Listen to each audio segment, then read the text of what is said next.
The US military has said that it struck Iranian military targets after Tehran's forces attacked 3 American destroyers that were transiting the Strait of Hormuz.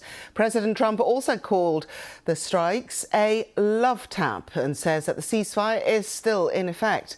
Iran's military offered a very different version of events, saying that it inflicted significant damage upon the vessels. Our North America correspondent David Willis has the latest. A fragile ceasefire is becoming more tenuous by the day. An exchange of fire involving 3 guided missile destroyers, part of the US naval blockade of the Strait of Hormuz, the subject of competing narratives, with both sides saying the other fired first. In a post on social media, President Trump claimed the US Navy had inflicted great damage on what he called the Iranian attackers, whose boats, he added, went to the bottom of the sea quickly and efficiently.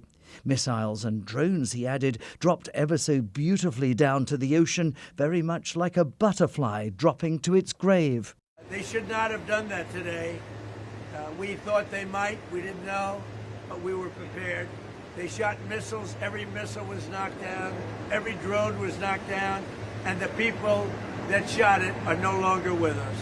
Iran says it fired in response to what it called US aggression in the Strait, and that the US response included attacks on Iranian military facilities in the region. Violations of the ceasefire, according to Iran.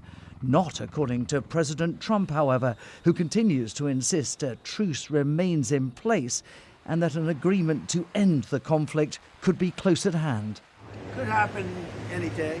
Could, and it might not happen, but it could happen any day. I believe they want the deal more than I do. How many more such skirmishes this fragile ceasefire can endure in the meantime, however, remains to be seen. David Willis, BBC News, Los Angeles. Well, within the last hour, the UAE has said that its defences had engaged missiles, but also drones coming from Iran. So let's just discuss these latest events with our correspondent in Dubai, Caroline Davis. Hello there to you, Caroline. So just take us through the details of what took place.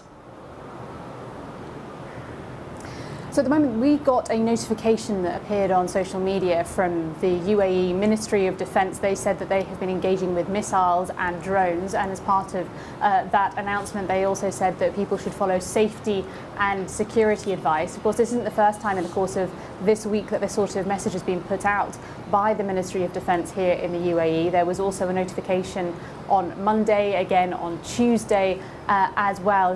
This is after several weeks of it being much, much calmer here in the Gulf because of that ceasefire agreed between the US and Iran.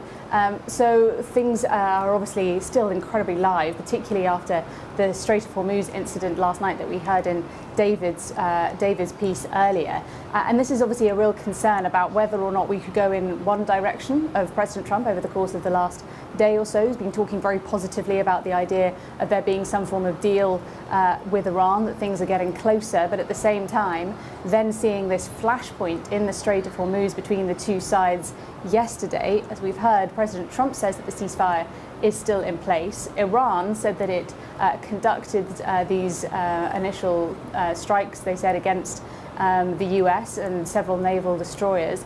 They said that was because the US had already violated the ceasefire by attacking an Iranian-flagged tanker. So the question is, of course, is whether both sides still agree that the ceasefire is in place and whether this is a small flashpoint in a skirmish or whether it starts escalating and becomes something bigger. Caroline, just give us a bit of wider context regionally. Just how much pressure is there for the US and for Iran to end this war? Well, of course, from the US side, we know that the US midterms are coming up, and that many people have said, is that going to be a concern for President Trump, particularly as the fact that the price of oil has been fluctuating, has often gone incredibly high, and that has a real impact economically, not just, of course, in the US, but around the world too. Particularly in Asia is quite often the area that feels it the most. I'm obviously normally based in Pakistan, where there is a very high dependence on imported oil and gas. Many other countries in Asia have the same experience too, and are highly dependent on the oil and gas coming through the Strait of Hormuz, which is effectively being closed since the beginning of this conflict at the end of February, having a real world impact on the region, having a real world impact on the global economy too. And from Iran, of course, there has been the ceasefire has provided some form of sort of alleviation on the raids that the US and Israel were carrying out, the offensive that they were carrying out on Iran too, and whether or not there is pressure as well building on all sides to try and find some form of deal. The big question, what we've seen in the course of the last month or so, has been since this ceasefire was agreed, while we've seen sort of accusations of violations on both sides, it has been whether or not both sides feel like they look like they're trying to wait the other out to see whether they can get something more from the other. We've been getting a lot of noises in the last few days, not just from the US, but also in Pakistan, who've acted as a mediator between the two. They said that there has been, they expected a deal sooner rather than later. That came from the foreign ministry in Pakistan. But at the moment, we still don't have any concrete details of whether or not that will happen. The last we heard was that Iran was looking at the US proposal, and everyone was waiting for them to then go back to Pakistan to say what their thoughts were on it. Okay. We'll leave it there for now. Caroline Davis, thank you very much indeed. Thank you. Kevin Eyre is a retired US Navy captain who commanded 3 cruisers, and he spoke to me earlier about the difficulties in navigating this strait under these conditions. Well, this is one of the most sophisticated operations imaginable. As you know, there's some perhaps 800 ships still in the Arabian Gulf, neutrals, that would like to get out. The United States would like to help them get out. And there's been fog of war. It has been unclear, but it appears that this is not a classic escort mission as you might imagine from seeing a World War II movie where there are combat ships in close aboard to merchant ships. Rather, they may operate in the vicinity of those merchant ships, providing a shield that they go underneath on their way out. And it looks like the United States has escorted or facilitated the transit of a number of ships since the start of this. CS Anthem is one. The Alliance Fairfax is another. Those are the ones that we know the names of. But whether they were actually alongside those ships or in the immediate vicinity is unclear. Okay. They have weapon systems and helicopters that can provide cover, but they aren't necessarily close aboard with them. Kevin, I just want to ask one last question, really just tapping into your experience and knowledge.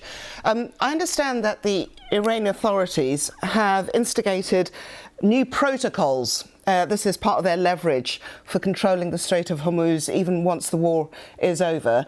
So this is a protocol that any vessel traversing through the Strait of Hormuz, it's been put in place by the newly formed Persian Gulf Strait Authority. And essentially, it's almost like a visa or a passport to use the waterways. How unprecedented is this? And what would the implications be for military vessels like yourselves? It is absolutely unprecedented. This is an international waterway which is governed by international law, and Iran or any other country has absolutely no authority to close it down or control passage through it. Now, what happens when you go through the Strait of Hormuz traditionally is you alert the authorities as to who you are, where you're going, what you're doing. There are specific rules. Aircraft carriers cannot fly aircraft when they're transiting a strait like that. Submarines have to be on the surface. And so for Iran to suggest this is absolutely unprecedented. In my view, this has something to do with the negotiations. This may be something that is tradable by Iran, saying we will stop doing this if, for example, you lessen your demands on us regarding enriched materials.